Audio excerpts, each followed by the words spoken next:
السلام علیکم دوستو، کیسے ہیں آپ سب؟ میں زمینہ فیاض ایک بار پھر آپ کے ساتھ تو میں شروع کر رہی ہوں نحل بائے نمرہ سجاد ایپیسوڈ نمبر 9۔ اور شروع کرنے سے پہلے ہمیشہ کی طرح کہوں گی کہ اگر آپ میرے چینل پر نئے ہیں، اب تک چینل کو سبسکرائب نہیں کیا تو پلیز چینل کو سبسکرائب کر لیں، بیل آئیکن کو ضرور دبا دیں، کمنٹ کر کے ضرور بتائیں کہ ناول آپ کو کیسا لگ رہا ہے، ساتھ ہی اپنے کانٹیکٹس میں شیئر ضرور کریں۔ تو چلیں ہم اس ناول کو آگے سٹارٹ کرتے ہیں۔ ڈیفنس ہاؤسنگ اتھارٹی اسلام آباد۔ رات کچھ مزید گہری ہو چکی تھی۔ آس پاس کے گھروں سے کبھی کبھار کتوں کے بھونکنے کی آواز بھی آ جاتی۔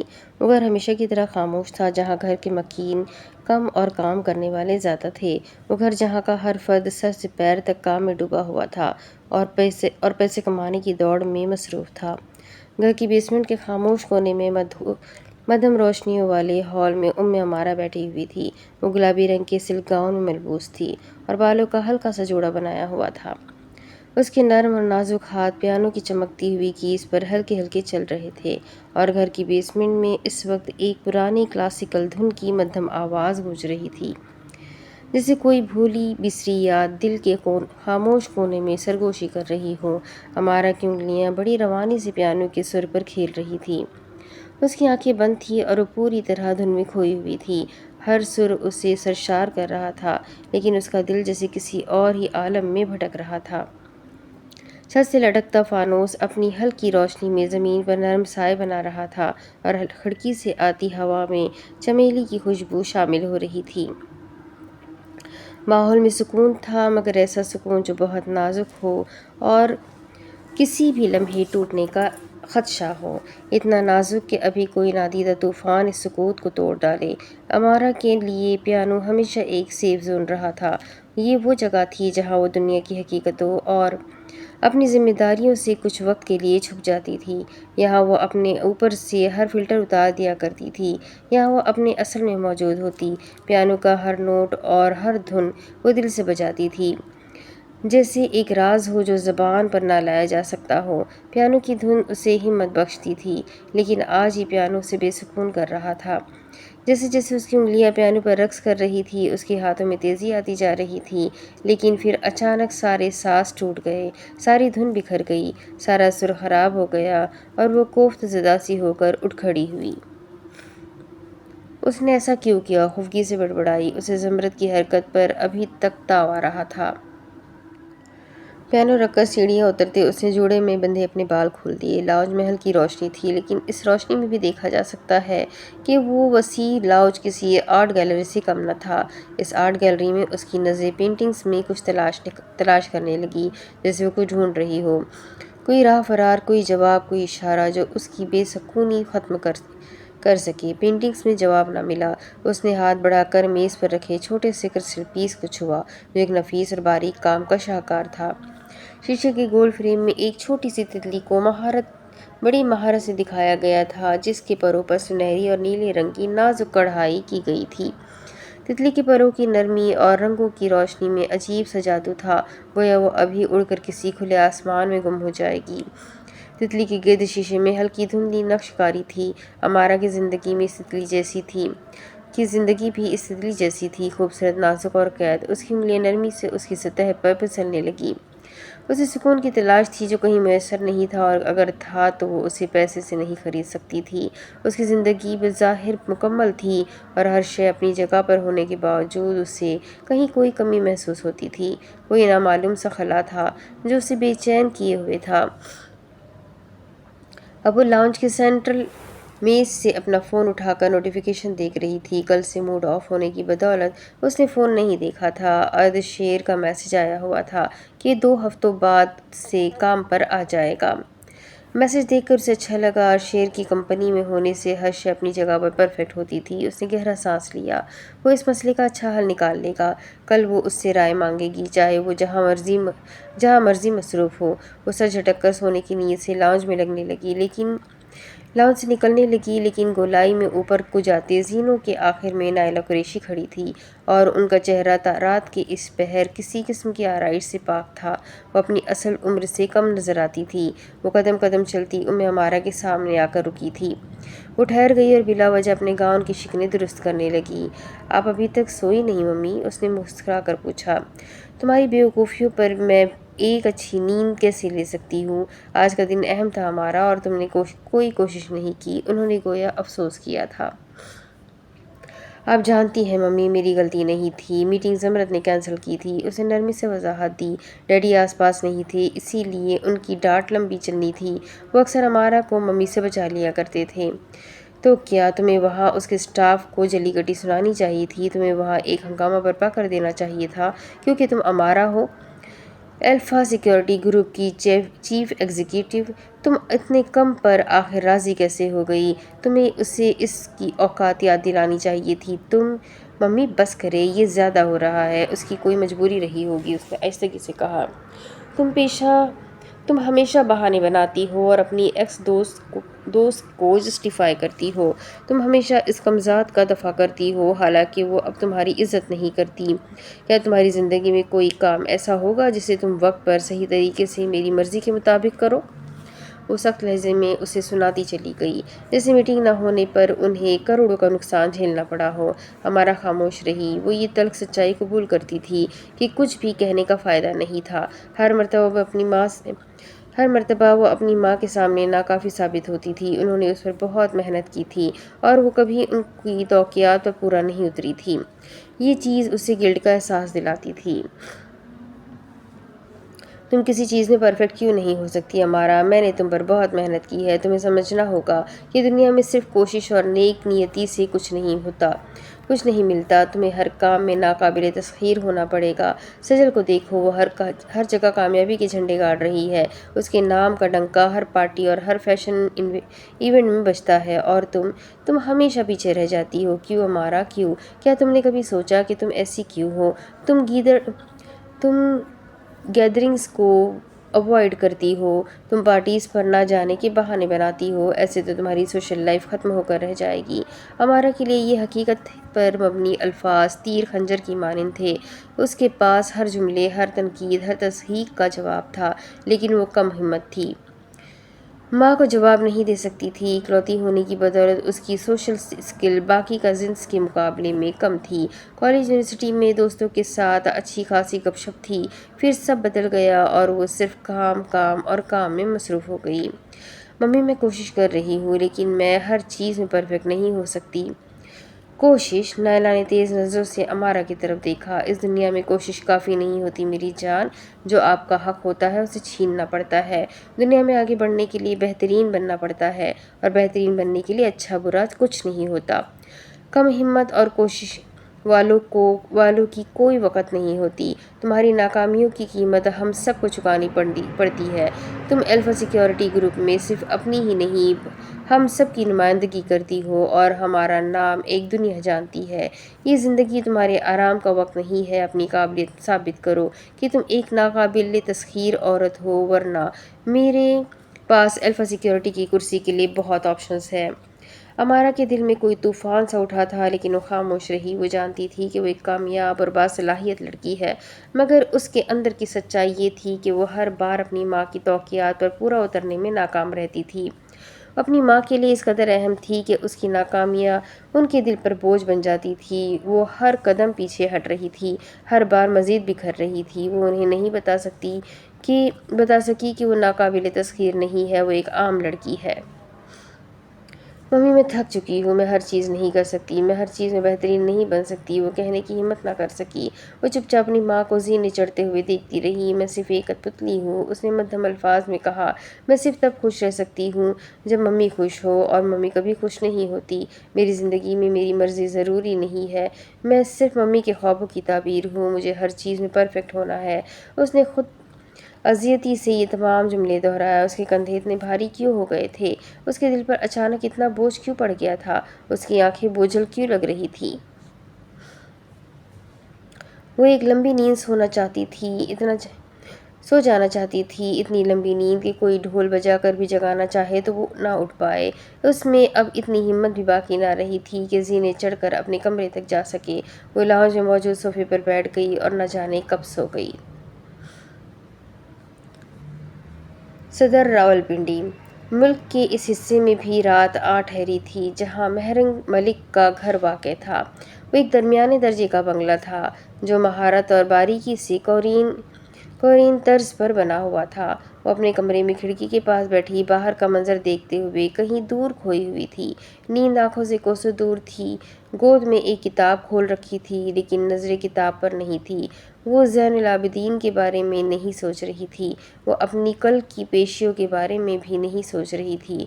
وہ اس کلپ کے بارے میں سوچ رہی تھی جو کچھ دیر قبل اسے موصول ہوا تھا، جہاں مائدہ اناپسی کرتی صاف نظر آ رہی تھی۔ وہ خاموش بیٹھی آگے کا لائحہ عمل طے کر رہی تھی۔ اپنی دشمنیوں میں مائدہ کا نام اچھالنا اسے مناسب نہیں لگ رہا تھا، لیکن وہ ایسی ویڈیو تھی جس میں کہیں نہ کہیں وہ خود بھی شامل تھی۔ اسے پرواہ نہیں تھی کہ اس کا چہرہ منظر عام پر آ جائے گا۔ وہ ایسی دھمکیاں ناشتے میں ہضم کر لیا کرتی تھی۔ وہ اسے حقیقت کے زمرے میں لا سکتی تھی، لیکن مائدہ کے بے داغ اور صاف کیریئر پر وہ کسی قسم کا دھبا برداشت نہیں کر سکتی تھی۔ وہ چاہتی تھی یہ معاملہ ایسے حل ہو کہ سانپ بھی مر جائے اور لاٹھی بھی نہ ٹوٹے۔ اس وقت اس کے پاس ایسے روابط نہیں تھے جو اس معاملے میں اس کی مدد کر سکتے ہوں، اسی لیے اسے بہت سوچ سمجھ کر فیصلہ کرنے کی ضرورت تھی۔ ناسا کی نئی تحقیق کے مطابق اگر کوئی انسان 1 منٹ سے زیادہ سنجیدہ رہے تو اس کے چہرے پر جھریاں پڑ جاتی ہے۔ تمہارے چہرے پر سنجیدگی اس باپ سی لگ رہی ہے جس کی 3 بیٹیاں بیاہنے کو ہے اور جہیز کی فکر کھائی جا رہی ہے۔ ارے تم تو بوڑھی ہو رہی ہو۔ حیدر کی آواز اتنے قریب سن کر وہ چونکی اور ہلکے سے ہنس دی۔ خوش شکل اور خوش مزاج سا حیدر ابھی سو کر اٹھا ہوگا اور اس سے تم میں اور 1 کپ چائے کے بہانے 2 گھنٹے بات چیت کرے گا۔ اپنا چائے کا کپ وہ میز پر رکھ چکا تھا۔ میں سنجیدہ نہیں ہوں، بس کچھ سوچ رہی تھی۔ وہ کرسی سے پاؤں نیچے اتارتے ہوئے آہستہ سے بولی، لیکن حیدر اس کی بات ماننے والا نہیں تھا۔ ہاتھ میں تھامی کتاب کو بھی میز پر رکھتے ہوئے وہ اس کے ساتھ آ بیٹھا۔ تمہیں اپنے ہونہار صحافی کی یاد آ رہی ہے؟ اس نے خفیہ انداز میں پوچھا کہ بتاؤ میں نے کون سا صبح مسجد میں اعلان کرنا ہے؟ تم میری خاموشی کو لے جا کر ارمان کے سر پر تھوپتے ہو۔ اس نے بھی اپنی کتاب بند کی اور مسکراتے ہوئے جواب دیا، شاید تم یہ سوچ رہی تھی کہ کراٹے سیکھ لوں، شادی کے بعد ضرورت پڑ سکتی ہے، ایک انٹرنیشنل پلیئر کی بیوی بنو گی، کوئی مذاق تھوڑی ہے۔ میں کچھ نہیں سوچ رہی تھی حیدر، اور پلیز ابھی مت شروع ہونا، مجھے نیند آ رہی ہے، اس نے خوف سے کہا۔ وہ دونوں ہم عمر تھے۔ وہ اپنے سب بھائیوں میں سے حیدر کے زیادہ قریب تھی۔ پھر تم دونوں ہر جھگڑے میں کراٹے کا مقابلہ کرو گے؟ وہ حیدر کی ان لمبی چھوڑنے کی عادت سے واقف تھی اور بس وہ اپنی بے ضرر باتوں کا پنڈارا باکس کھول بیٹھا تھا صرف اسی لیے کہ اس کا موڈ بحال کر سکے۔ اور میں ہر صبح اپنے شوہر کو یہ کہہ کر جگاؤں گی کہ پہلے مجھے ہرا کر دکھاؤ، پھر ناشتہ ملے گا ہے نا؟ اس نے حیدر کی اگلی بات اچک لی۔ بالکل، اور تمہاری ساس کا کیا حال ہوگا جب وہ تمہیں اور تمہارے شوہر کو لڑتا دیکھیں گی؟ کسی فلم کا ایکشن سین ہوگا جب وہ حیرت سے بت بنے تم دونوں کو لڑتے دیکھا کرے گی۔ اور ہمارے بچے، وہ تو سونے سے پہلے کہانی سننے کی بجائے کراٹے کی ٹپس مانگا کریں گے حیدر۔ اس نے بھی حیدر کا بھرپور ساتھ دیا۔ بالکل، اور ہر شام تمہاری گلی میں لوگ جمع ہو کر تماشا دیکھیں گے کہ آج کے میچ میں کون جیتا اور کس نے کس کو کتنا زخمی کیا۔ واہ کیا انٹرٹینمنٹ ہوگی، اور میں ہمیشہ فاتح رہوں گی۔ اس نے ہوا میں فخریہ کالر جھاڑے۔